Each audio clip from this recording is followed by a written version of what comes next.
पुण्यातील मनसेचे fire brand नेते म्हणून ज्यांची कायम ओळख राहिली आहे ते नेते म्हणजे वसंत मोरे। त्यांनी आज मनसे पक्ष सदस्यत्वाचा राजीनामा दिला।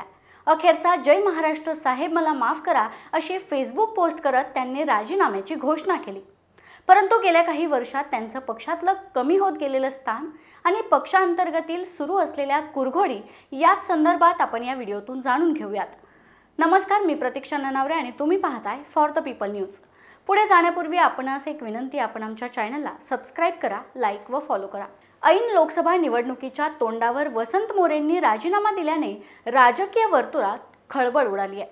त्यांनी पत्रकार परिषद आयोजित करून पक्षांतर्गत होत असलेल्या त्यांच्या घुसमटीविषयी जाहीरपणे बोलून दाखवलं। असं जरी असलं तरी आपण जरा मागचा आढावा घेऊ।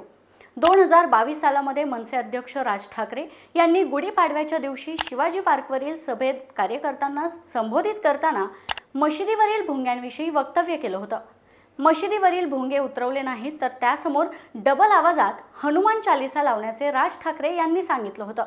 त्यानंतर मुंबई पुण्यासह अनेक ठिकाणी काही मनसे कार्यकर्ते नाराज झाल्याचं चित्र दिसून आलं होतं। त्यामध्ये प्रमुख नाव होतं पुण्यातील वसंत मोरे यांचं। राज ठाकरेंच्या मशिदीवरील भोंगे नाही उतरवले तर त्यासमोर हनुमान चालीसा लावून भोंगे लावण्याच्या मुद्द्याला वसंत मोरेंनी स्पष्ट शब्दात विरोध केला होता। माझ्या प्रभागात शांतता हवी आहे, त्यामुळे हनुमान चालीसा लावणार नाही अशी त्यांनी स्पष्ट भूमिका घेतली होती। वसंत मोरे यांचं हे केवळ स्टेटमेंट नव्हतं तर थेट पक्षाध्यक्ष राज ठाकरे यांच्या निर्णयाला, आदेशालाच विरोध होता। तोही स्पष्ट। महाराष्ट्र नवनिर्माण सेनेमध्ये राज ठाकरे यांचा आदेशच अंतिम मानला जातो, त्यामुळे तिथंच वसंत मोरे यांचा कार्यक्रम लागला। त्याची सुरुवात देखील लगेच झाली। वसंत मोरेंना पुणे मनसे शहराध्यक्ष पदावरून त्वरित काढण्यात आलं। राज ठाकरेंनी पुण्यातील काही नेत्यांना मुंबईला बोलावून घेतलं आणि त्यावेळी वसंत मोरेंना मात्र बोलावलं नाही। आणि त्याच वेळी मनसेच्या पुणे शहराध्यक्षपदी वसंत मोरे यांचे जिवलग मित्र असलेले साईनाथ बाबर यांची नियुक्ती केली। त्यानंतर पुण्यात झालेल्या पक्षाच्या एका मेळाव्याच्या कार्यक्रम पत्रिकेतूनही मोरेंचं नाव हे वगळण्यात आलं। वसंत मोरे यांनी जी आज पक्षाचं सदस्यत्व सोडताना भावना व्यक्त केली त्यामधून त्यांना कशा पद्धतीनं डावलण्यात येत होतं हेच सांगण्यात आले।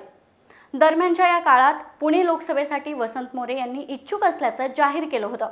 त्यांच्या या इच्छेला पक्षातीलच पदाधिकाऱ्यांनी सुरुंग लावल्याचं वसंत मोरे सांगतायत। मोरे यांना पुणे लोकसभा लढवता येऊ नये म्हणून या मतदारसंघाचा पक्षासाठीचा नकारात्मक अहवाल राज ठाकरे यांना दिल्याचं मोरेंनी म्हटले। वसंत मोरे यांनी मागच्या आठवड्यात शरद पवार यांची भेट घेतली होती।